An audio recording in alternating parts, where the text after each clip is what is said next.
जे आज मुंबईला लोकांच्या घराघरात दूध हा. जातं ते ह्याच ह्यांचं जातं, हा. ह्या जातीचं आणि हे अतिशय नेबळट जात त्याच्यामुळे दूध बी त्यांचं नेबळट तसंच असणार. त्यामुळे आता जे पिढी मुंबई पुण्यामधले जे पिढी घडते इव्हन गावाकडे ती नेबळटच पोरं घडतात.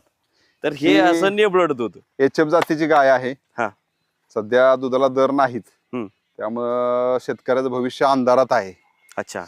ही जी मोठ्या प्रमाणात पैदास वाढलेली आहे ग्रामीण भागामध्ये, हा. दुधाचं प्रमाण जास्त असतं. एक गाय साधारणपणे 20-20 लिटर पर्यंत दूध देते. बर. त्याच्या ह्या पाड्या आहेत. हा. आता ही व्यायला झालेली आहे, 8व्या महिन्याची आहे ही. परंतु गाभण आहे. हा, गाभण आहे. बर. दूध चांगलं देतात, परंतु किती लिटर देते दूध? साधारणपणे 20 लिटर पर्यंत दूध देते पहिल्या वेताला, दुसऱ्या वेताला. आणि आपली ही खिलार बाजूची आपली खिलार एक 2.5-3 लिटर दूध देते. बर. ते दूध आपल्या घर खर्चाला तेवढं चालतं.